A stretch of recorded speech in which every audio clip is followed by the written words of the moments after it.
감사는 행복을 담는 그릇이다 라는 말이 있습니다.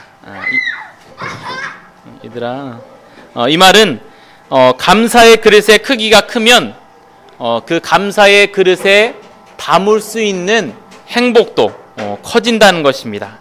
다시 말해서 감사가 클수록 행복도 커진다는 것입니다. 사랑하는 성도 여러분, 여러분 모두가 행복한 사람들이 되시기 바랍니다. 우리의 남은 생애가 얼마가 되었든 그 남은 생애가 불평과 또 짜증과 또 미움과 시기에 가득 찬 인생이 아니라 감사와 찬양과 또 기쁨과 평강이 가득 넘치는 그런 행복한 생애가 되시기를 소원합니다. 그렇다면 우리가 그런 행복한 생애를 살기 위해서는 어떻게 해야 될까요? 우리가 2015년을 마무리하면서 또 새해를 맞이해야 되는 우리의 자세는 어때야 할까요? 오늘 그 말씀에서 우리는 그 해답을 찾을 수가 있습니다. 몇 번이 반복이 되는데 그것은 우리가 감사하는 자가 되는 것입니다. 오늘 본문 골로새서 3장 15절에서 17절 말씀을 통해서 우리가 어떻게 감사하는 자로 살아갈지를 말씀해 주고 계십니다. 우리가 처음에 감사가 행복을 담는 그릇이고 또 우리가 감사할수록 그 행복이 커진다고 말씀을 드렸는데 그러면 우리 삶을 돌아볼 때 무엇이 문제가 되는 겁니까? 우리가 감사해야 된다는 것을 잘 알고 있지만 실제적으로 많이 감사를 드릴 때가 적다는 것이 문제가 됩니다. 왜 그럴까요? 우리의 삶을 깊이 들여다보면 우리가 감사하지 못할 상황들이 더 많은 게 우리의 삶이기 때문에 그렇습니다. 그래서 우리의 인생은 감사하면서 사는 것보다 감사하지 않으면서 사는 것이 어쩌면 더 쉬운 그러한 인생입니다. 그래서 우리의 삶에 필요한 것은 우리의 삶의 조건이나 상황이 우리의 마음을 지배하는 것이 아니라 그리스도의 평강이 우리의 마음을 지배하게 해야 한다는 그러한 사실입니다. 오늘 15절을 보니까 그렇게 써 있었죠. 그리스도의 평강이 너희 마음을 주장하게 하라 라고 말씀하고 있습니다. 그리스도의 평강이 우리의 마음을 지배하게 해야 한다는 것입니다. 한번 따라해 볼까요? 그리스도의 평강이 나의 마음을 지배하게 하라. 네, 감사합니다. 한번 생각해 보십시오. 만약에 우리의 마음을 그리스도의 평강이 아닌 우리의 삶의 환경과 여건이 우리의 삶을 지배하도록 놔둔다면 어떻게 될까요? 우리의 삶의 환경이 또 상황이 좋을 때는 우리의 마음도 좋고 모든 것도 좋고 그 상황에 따라 시시때때로 감사할 수가 있습니다. 하지만 상황이 좋지 못하고 또 낙심스러운 그런 상황이 많이 생긴다면 우리의 마음 역시 그것들로 인해서 그 환경과 여건에 영향을 받아서 우리의 마음이 낙심되고 힘들어할 수밖에 없는 것이 사실입니다.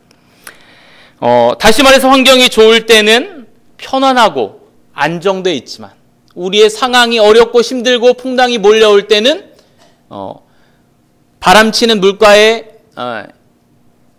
얹어놓은 종이배처럼 우리의 마음은 이리저리로 흔들릴 수밖에 없다는 것입니다.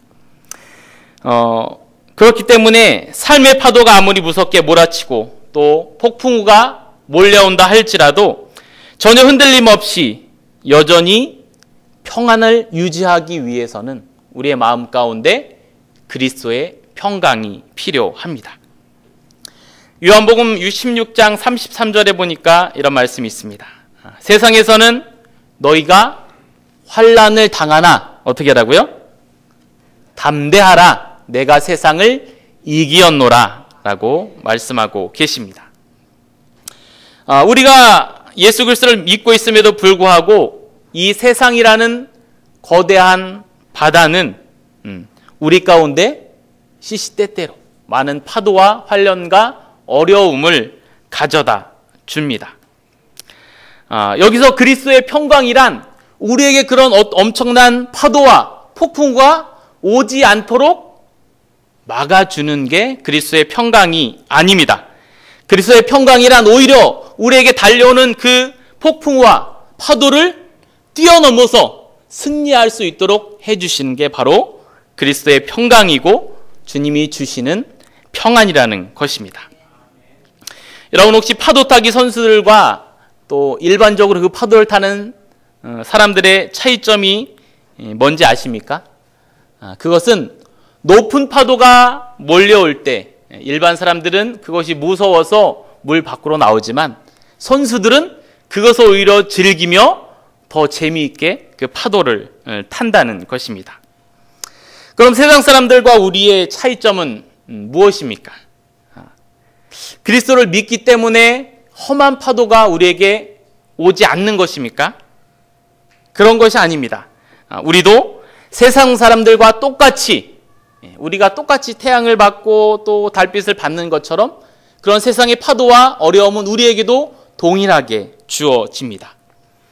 똑같이 우리 아이들은 입시에 시달리고 청년들은 취업난에 힘들어하고 또 우리 부모님들은 가정을 세우시기 위해서 힘들게 일해야 하는 그 모든 것이 우리에게도 다 마찬가지라는 것입니다.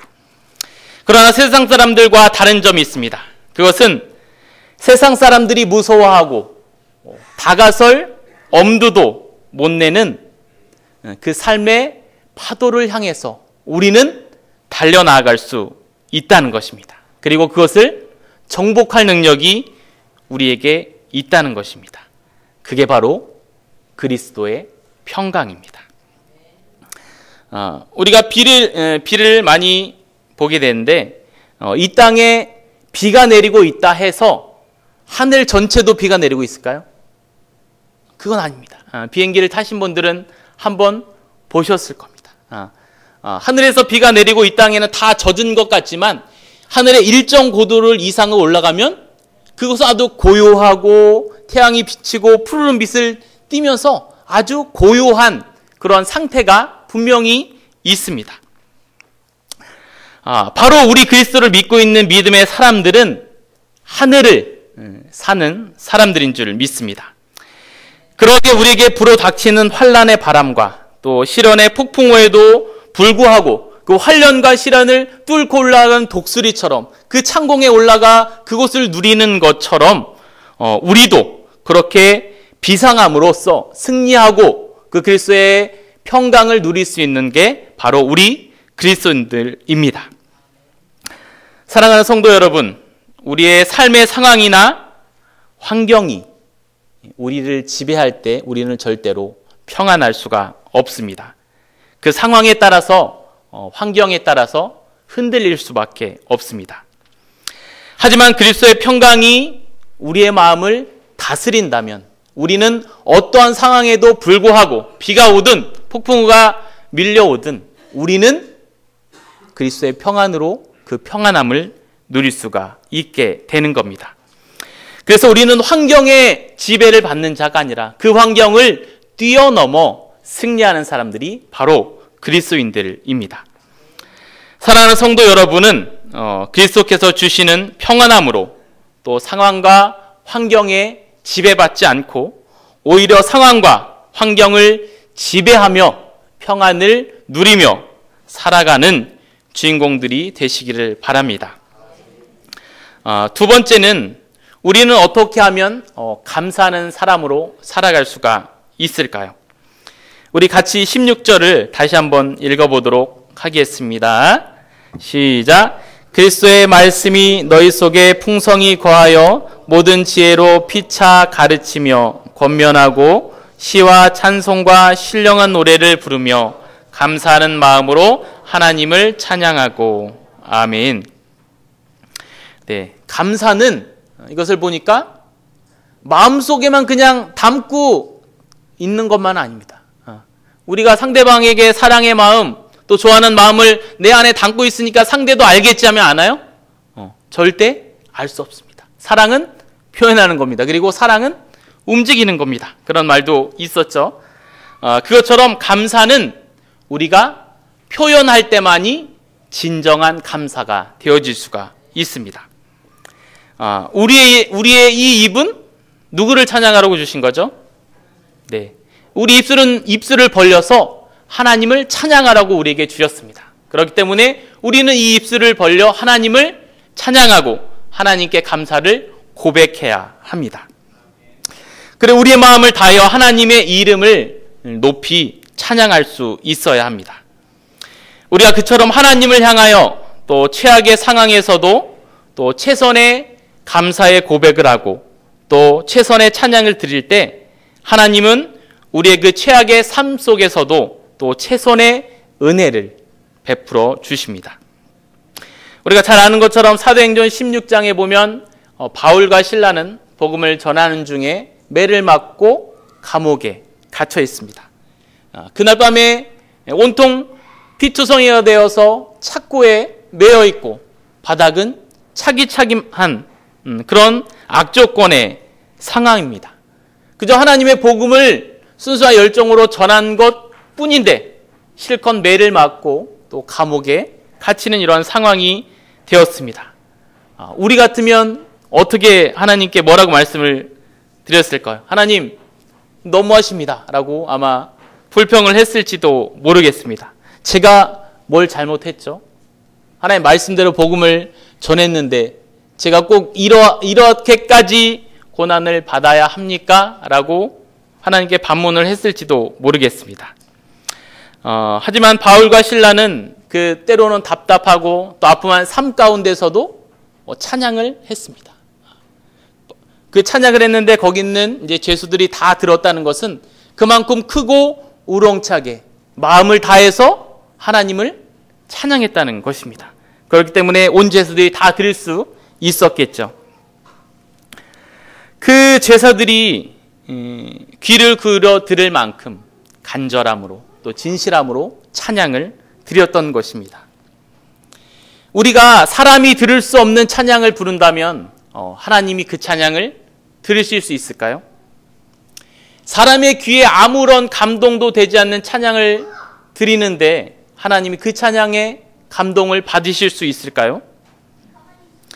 우리는 단 한마디의 찬양을 드려도 하나님이 감동하실 수 있는 찬양을 드려야 합니다.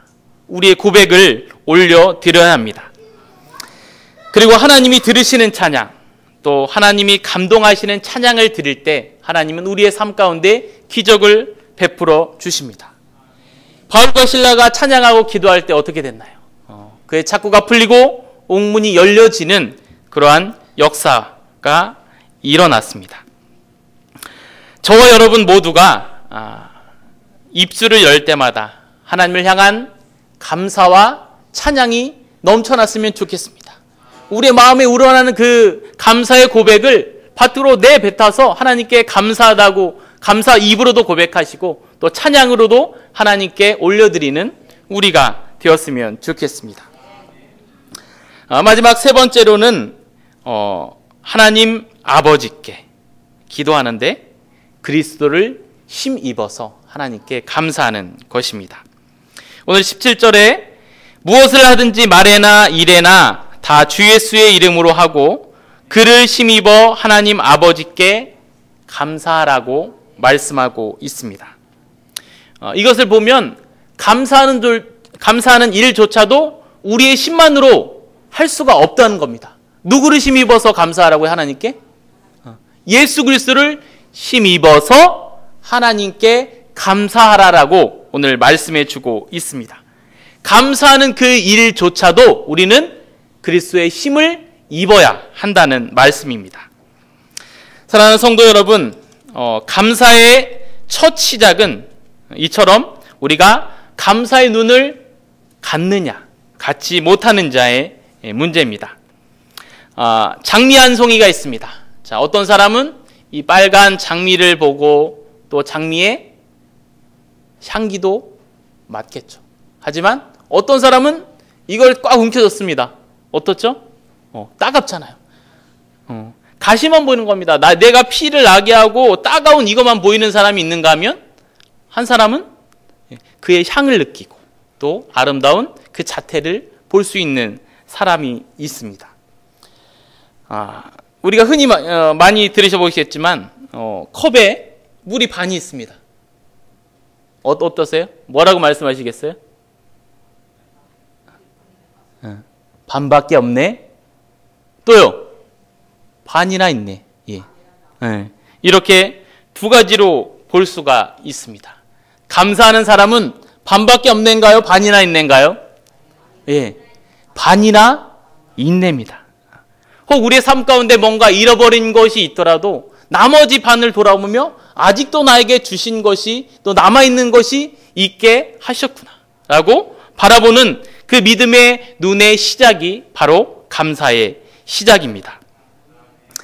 우리가 잃어버린 것만, 없는 것만 보면 하나님께 절대로 감사할 수가 없습니다. 우리는 남아있는 것을 바라볼 때 하나님께 감사할 수가 있습니다.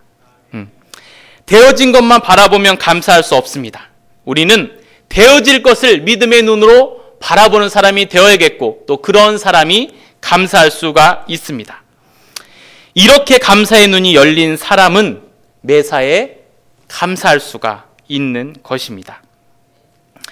여러분은 잃어버린 것 때문에 하나님을 원망하지 말고 아직 남아있는 것을 바라보시고 하나님께 감사하시기를 바랍니다. 그런 사람은 그 남아있는 것보다도 앞으로 주실 것들을 바라보고 하나님께 고백할 때 그 은혜조차도 크게 누리는 그런 축복을 누리게 될 것입니다.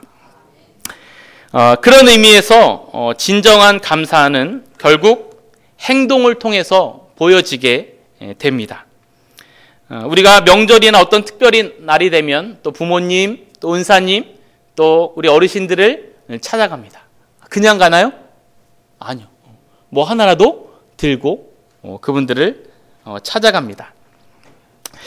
말로만 그 고마움을 표현하기에는 또 갚을 길이 없어서 뭐 어떤 선물을 들고 또 때로는 용돈을 드리기도 합니다. 고마움이 크면 클수록 또 그 행동, 또 그분에게 드리는 것들, 그 마음은 더 커질 수밖에 없습니다. 우리를 구해준 생명의 은인이 있다고 할 때 그 사람에게 어떤 선물을 하나 띡 던져주는 것만으로 그 고마움을 다 표현할 수 없는 것과 같습니다. 그만큼 큰 은혜를 받았다면 우리는 평생을 두고 그것을 갚고 그 고마움을 표시하는 게 우리의 삶입니다. 하물며 하나님이 우리에게 베풀어 주신 은혜는 어떻습니까? 말로 하나님 고맙습니다. 또 하나님 찬양합니다. 라고 말로 다 그것을 표현하고 갚기에는 너무나 부족함을 느끼게 됩니다. 그래서 우리가 하나님께 무엇을 드릴 수 있을까? 어떻게 하나님을 기쁘시게 해드릴까? 그 고마움을 어떻게 표현할까? 우리는 고민하고 또 하나님 앞에 나아가는 것입니다. 근데 그것은 하나님께 가장 큰 감사는 우리는 드림을 통해서 또 열매를 맺게 되어집니다. 하나님께 감사하는 마음으로 우리의 삶 속에 주신 은혜들을 생각하며 하나님께 드리기를 힘쓰는 우리가 되었으면 좋겠습니다. 감사하신 하나님 앞에 우리의 시간을 드릴 수 있고 또 우리의 물질을 드릴 수 있고 또 우리의 삶을 드릴 수 있습니다. 그리고 우리의 인생 전체를 하나님께 드리고 또 부족함 없이 그 은혜를 표현하고 하나님께 드리는 우리가 되었으면 좋겠습니다.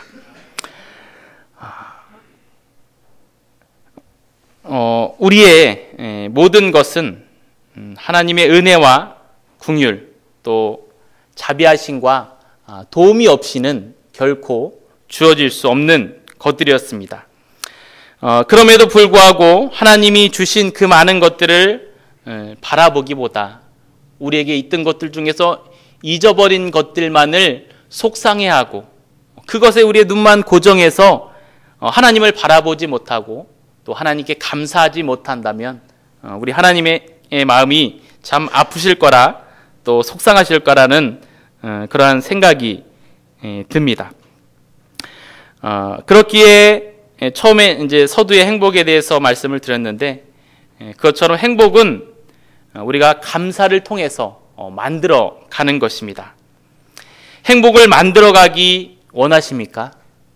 그렇다면 감사의 그릇을 크게 넓히십시오. 우리의 감사의 그릇이 커지는 만큼 그 안에 담을 수 있는 행복은 더 커지게 마련입니다. 그리스도의 평강을 소유하셔서 감사의 마음을 넓히시고, 또 두 번째 말씀드린 것처럼 우리의 입술을 열어 하나님께 고백하시고, 또 찬양하시고, 또 하나님께 감사의 또 드림을 하나님께 올려드림으로 풍성한 열매를 맺는 우리가 되었으면 좋겠습니다. 기도하겠습니다. 하나님 감사합니다. 우리를 사랑하여 주시고 예수 그리스도를 보내주시기까지 사랑과 은혜로 우리 가운데 함께하여 주신 은혜를 하나님 감사합니다.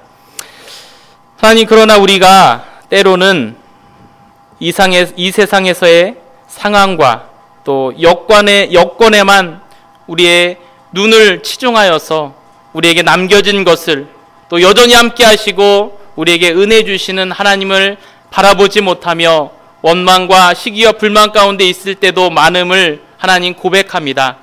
2015년 주님의 은혜가 아니었으면 지금까지 올 수 없었음에도 불구하고 원망과 불평이 우리 안에 있었음을 고백합니다. 우리가 2015년을 얼마 남지 않은 이 시점에서 이 한 해를 마무리하며 또 새해를 맞는 우리의 마음이 온전히 감사의 마음이 되어지기를 원합니다. 하나님, 그렇기 위하여 그리스도의 평강을 우리 가운데 온전히 부어주셔서 우리의 눈이 우리의 다가오는 어려움과 또 폭풍우에만 한정되어 있는 것이 아니라 그것을 뛰어넘어 승리하여 또 그리스도의 평강이 넘치는 저희들이 되게 도와주시고, 또 우리의 입술을 열어 하나님을 늘 감사하고 찬양하게 하여 주시고, 또 우리의 시간과 물질과 우리의 전 삶을 들여 주님께 영광 돌리는 우리의 삶이 되게 인도하여 주시옵소서. 감사하며 예수님의 이름으로 기도드립니다. 아멘. 하나님이시여 함께 찬양하겠습니다.